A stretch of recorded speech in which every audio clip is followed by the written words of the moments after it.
All right, so how are you guys doing today? Good. Good, perfect. All right, so I'm still working on the syllabus. It's just because of the Cengage account transfer. I'm trying to look for this course. They already transformed to my account.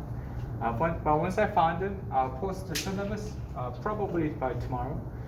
But like I said, it will be 2 exams. Like at the beginning of October, another one right before the Thanksgiving. So you can still have quite a time to manage that. So anyway, this is a bit of something I want to tell you before we start the class. Okay. Do you have any question about the syllabus or anything? Exam? No. Okay. All right. So I'll just try to start from what we left from the last Friday lecture. So if you have like a 5 carbons here, maybe this is all saturated with hydrogen. That will make this arcane, right? Here, but we want to actually use it for more like a skeleton structure like this one. It'll be the same thing. Okay. So maybe at this time, what we can do, maybe we can try to count the numbers of carbons in the longest possible your carbon chain. So you can actually count the carbons here. That's 5.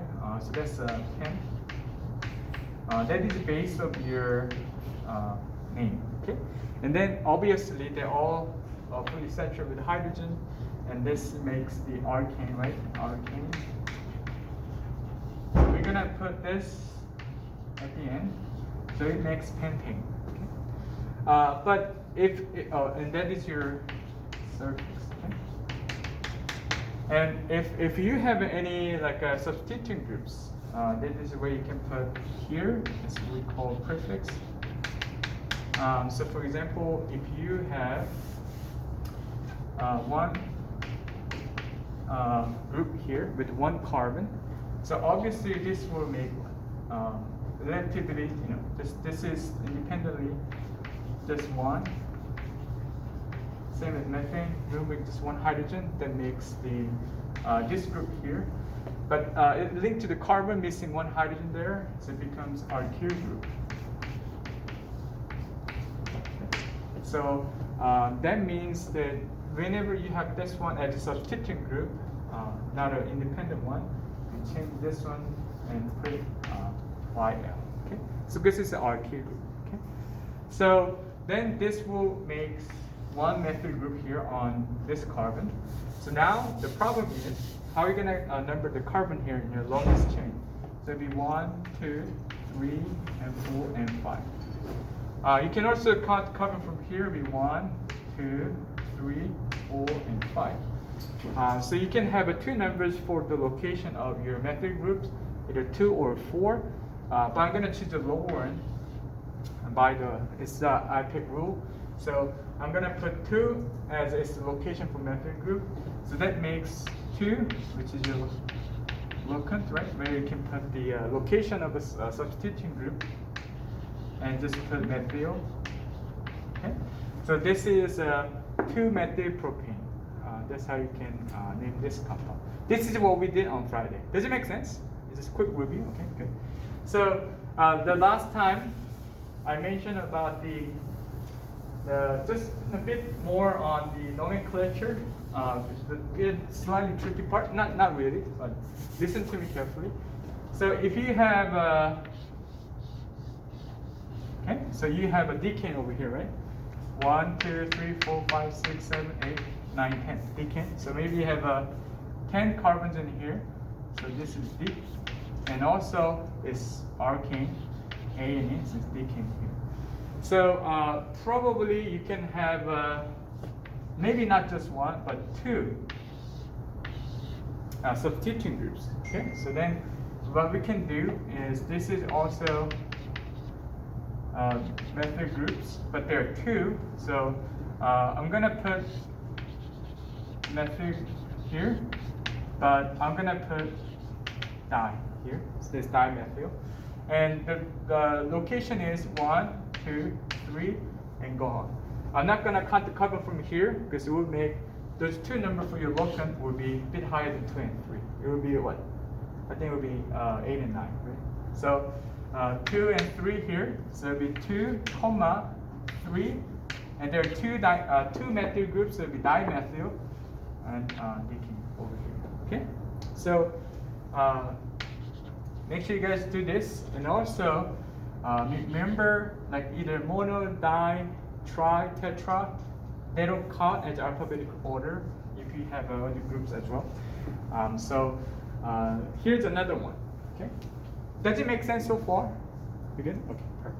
So if we have 2, 4, and 5, and 6, okay, how about we add one more substitution group here, but it's a bit branched out like this. Okay, so it's not normal like a ethyl, methyl, propyl groups, but it's somewhat branched group as a substitution group here.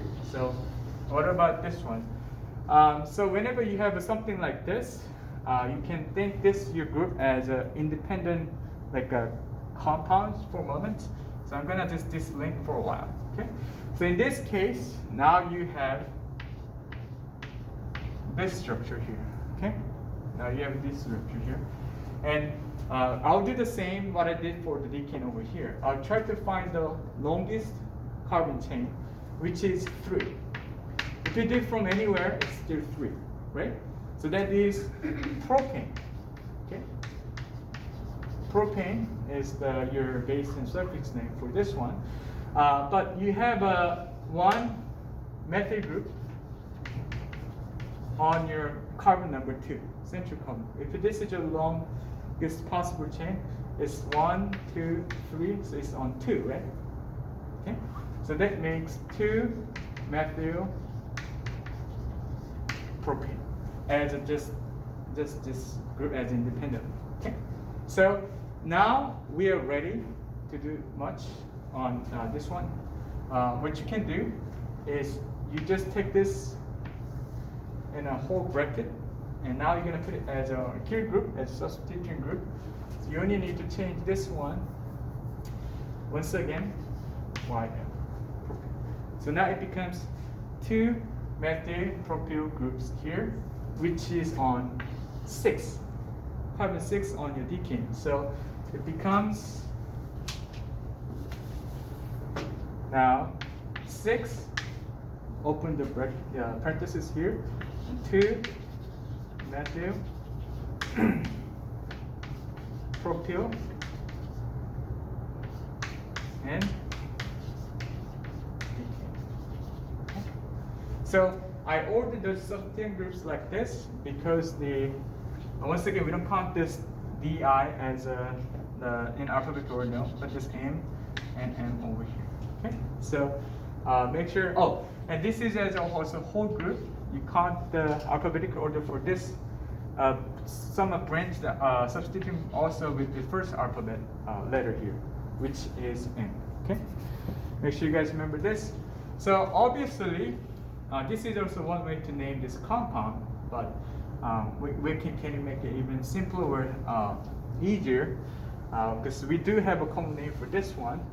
So another way to do this, except this the nomenclature, what you can do is you just need to put this whole group as just one compound once more, and you don't find the longest possible chain, but the total numbers of carbon, which is 4, right?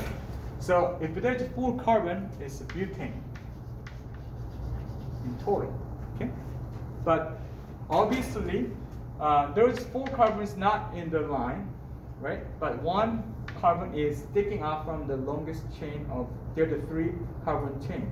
So that makes this butane iso. Okay? That means that the 4 carbons not on the same chain, but 1 sticking out among those 4. Only 3 makes the line, or in a chain, but 1 sticking out. Then we call this iso. So now you only need to do is just once again change this ANE to YL. Okay? So now you're going to put. You can do this, but also you can do 6 iso butyl we'll do the same thing which you did over here. Okay, but here's one thing I want to point out here is whenever you put ISO here, okay, this I first letter in isobutyl also count as alphabetical order. So if you want to do isobutyl, this comes actually not first but later, because I comes first, then M in your alphabetical, right? Okay. So in this case, we're gonna put 6 isobutyl and 2,3 dimethyl decanes. Okay, that makes sense. So it's just because of the alphabetical order. Unlike we did for the tri, di, tetra, the I actually count as the alphabetical order, so it comes actually first in this name. Okay, so I'll tell you a little more on this one, because there's some other thing you need to also know when you do the nomenclature like this. So how about this one? You have this one. Okay, so you have this type of substituent group here.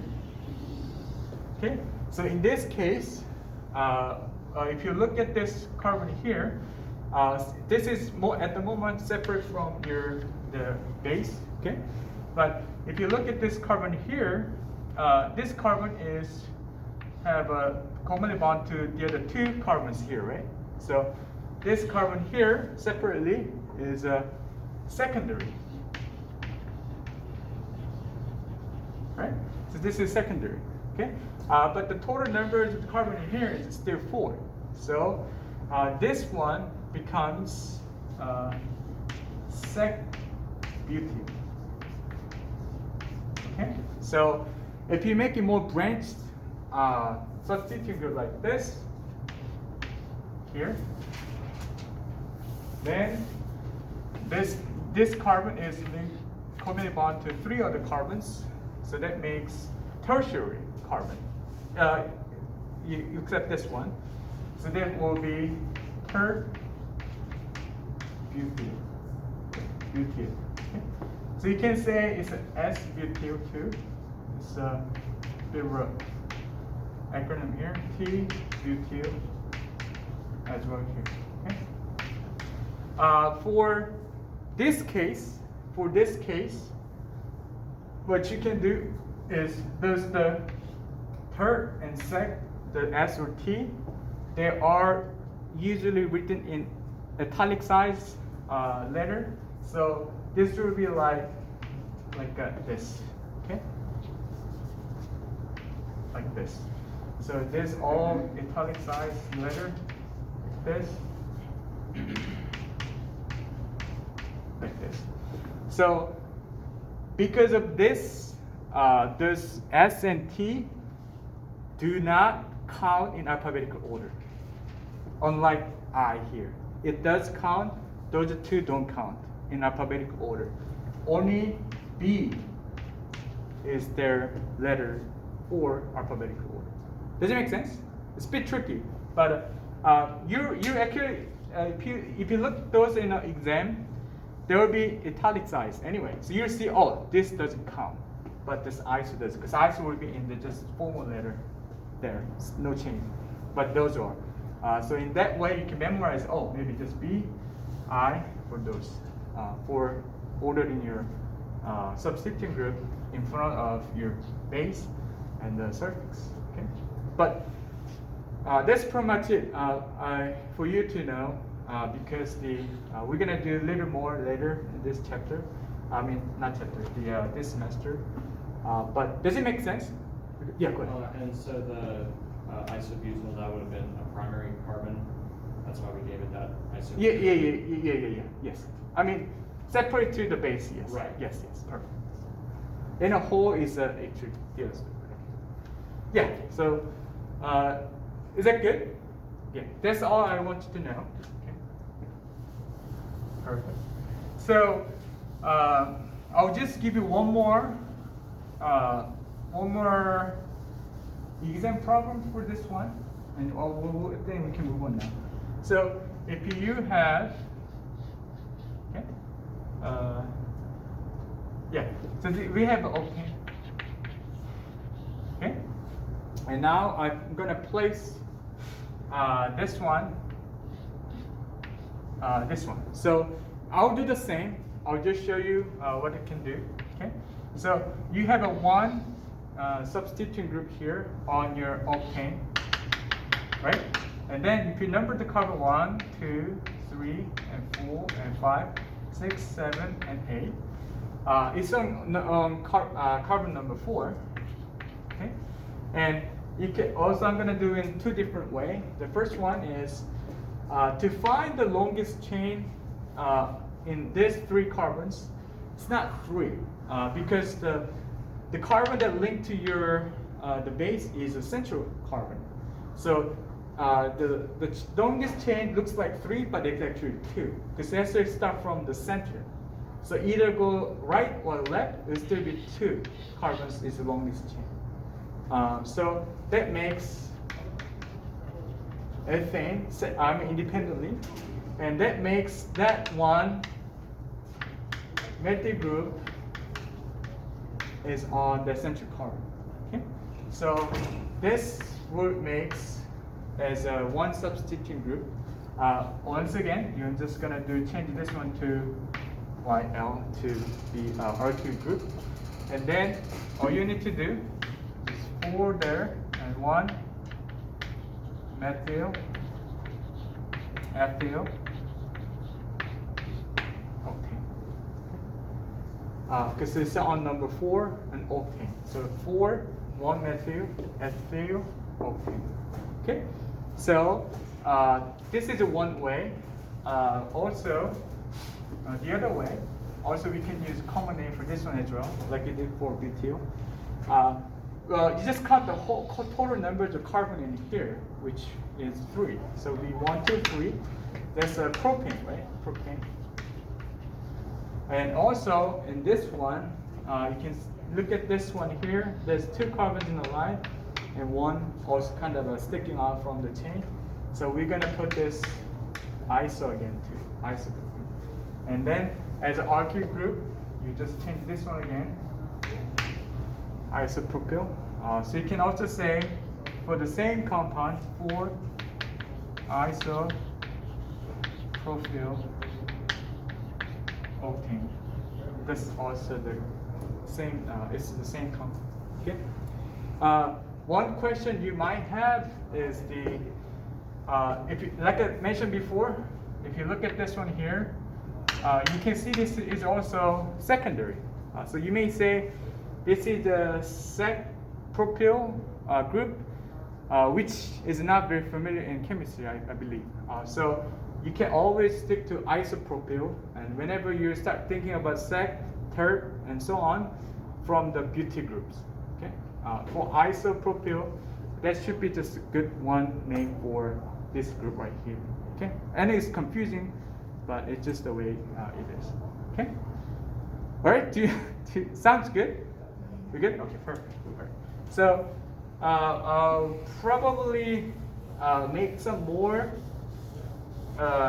practice problem on Wednesday. I can try them on Wednesday. Will be on the YouTube channel. You guys watched it? The YouTube channel? Okay.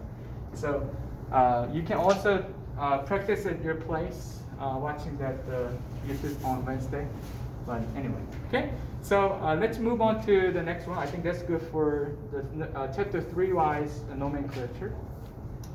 There's one thing I want to point out before I move on to the next part of the chapter 3 is isomerism. Okay? Isomerism. So whenever you talk about the isomers, okay. So do you know what those isomers are? Isomerism. They talks about the compounds with same chemical formula. Okay. So if you have a butane, okay. So maybe you can have, looks like this one, right? But you can also have this one. Okay. So whenever you have this one, still they show you the same chemical formula, but they're different in structure. So the first thing what you can do for categorize these isomers into two main parts. The first one that we're going to focus on today is the constitutional,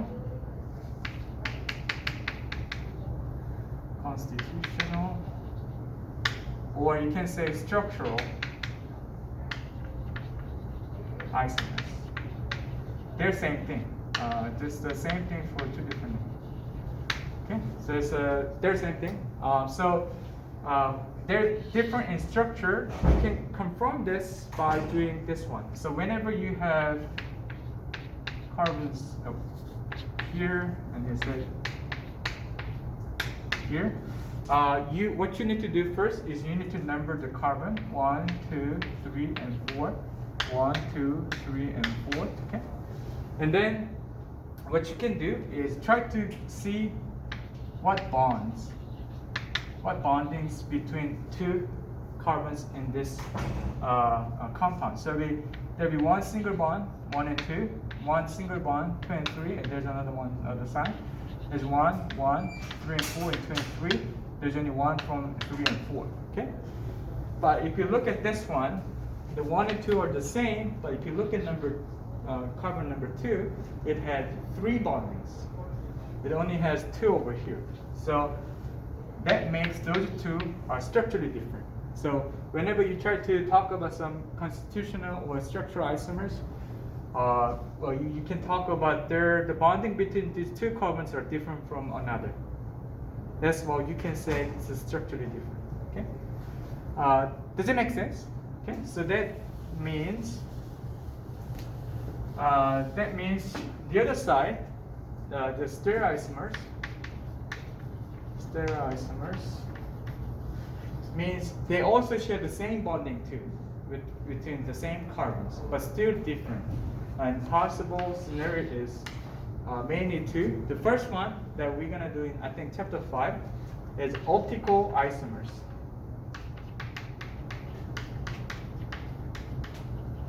We call this sometimes inertia, but we'll do this in a later chapter. And the other one is geometrical isomers, where you can only find with the carbons making double bonds. So if you make the carbons making a double bond, like I emphasized at the beginning of chapter 3, what is so good about RNA is they can always rotate because it's only single bond. So if you had like compounds like this, they can always rotate and make this.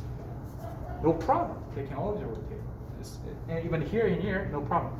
But once you have a double bond, you cannot rotate it. So it stays the same, always. This one, likewise. Okay? Makes sense, right? So double bond, you cannot rotate. That makes these two different. They're isomerically different. So we call this trans and cis, D and E. We're gonna also do this in a later this semester. But today, we're only going to focus on the structural isomers for arcane. Okay? But I still kind of want you to keep this in your mind for this semester. Okay? This is what we're gonna do in the later semester anyway. Okay? So anyway, if this is the case, why we so care about this constitutional isomers, we can call structural isomers, is this one. This structure difference makes a lot in the physical property of the compounds. Obviously, as you have already experienced in the lab, right? Melting point, boiling point. Okay. So here's the thing: whenever you increase the size, or you can say the molecular weight, the boiling point also will increase. Okay? So here's the thing. Whenever you have a bigger and longer compounds, that means they're going to be bigger in size and also heavier in the molecular weight. And actually, this is not a perfect analogy I can give you, but if you think about the box, filled with the metal chunk or metal beads. Okay, and the other box is filled with the feather, which is very light. Okay. Okay. And if you take a little tiny blow on the surface, there will be a lot of feather will just float in the air, experience more freedom and their space. But only little tiny metal or just only almost no metal chunk will float on the air because it's much heavier, which you can see as a transition from liquid phase to the gas phase. If you make this happen, you need to have a lot of energy because they're now experiencing in the liquid phase interaction, strong interaction among them, like intermolecular force. But to put it in the much bigger space, much bigger distance among them, which will make them more likely in the gas phase, you need to put some energy into. We normally do this what? Heat energy. Okay? So when heat energy comes into the system, they try to transform the heat energy into kinetic energy. And what happened to the molecule in a high in kinetic energy? Obviously, what's kinetic energy? It's the energy from by motion. And they'll move faster and more vigorously and longer distance.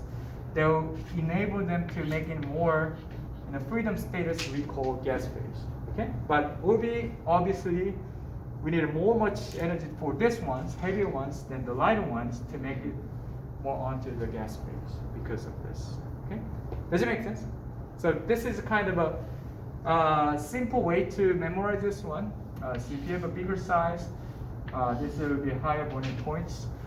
And there's one more thing I want to mention. It's not just about the size, it's not just about the molecular weight, but there's additionally, even though you have this is also in your 50 slide in the textbook too. This is pentane,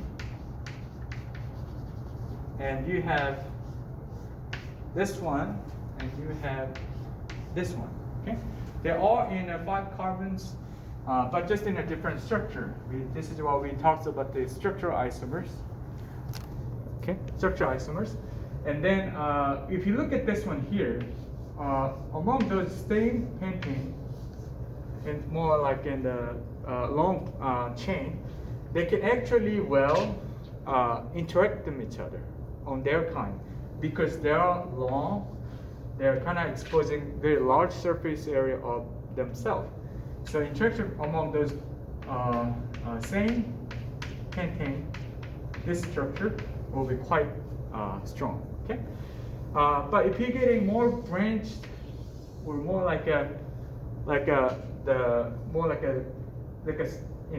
this is more like a aggregated form kind of thing. Whenever those two interacting each other, there is one limited space where the surface of them will interact, not like this. As you can see, those whole surface of this pentane are interacting among their compounds. But those, whenever come and interact, they only limited space, only limited surface area of them will do some interaction. And relatively speaking, this is a bit greater interaction and their intermolecular force than the ones in the bottom here. So if it's more branched under the arcane, it will show you lower boiling point because this is harder to separate them because of the stronger force they share. But this one, not that strong, so we don't need to have much of energy to make it happen in form of a heat that makes your condition, those two conditions at the unit heat energy volume per volume will be what? Temperature. So boiling point will decrease as you have more branched out alkane groups there, even though the same size or molecular weight. So two things, molecular weight size and how branched the alkane compounds are. Kind of makes sense? Perfect. I think you guys really have good understanding. Okay, good. Perfect. Okay. All right, so let me.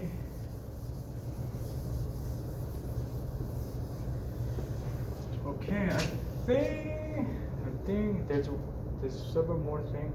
maybe you guys wanna try this one. Maybe you can try to.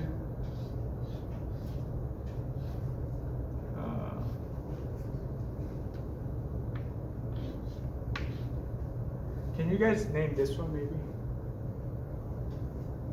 You can go and try.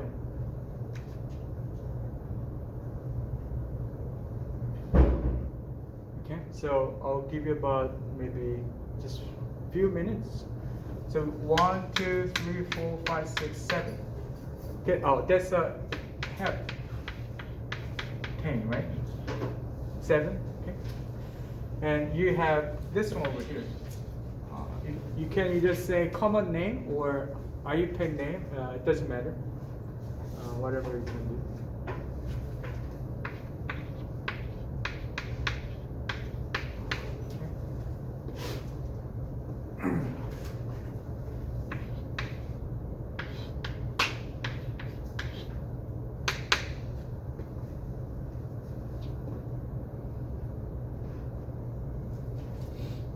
So remember, this will be still longest carbon chain, because even though you go in this way, it'll be only 6. Right? Either way this. So this will be still longest chain.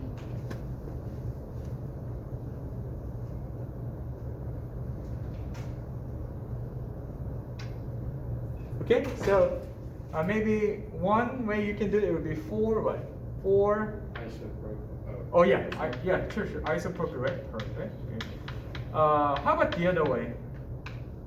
It would be 1 methyl ethyl. Methyl ethyl. Perfect. Okay. Perfect. All right, that's it.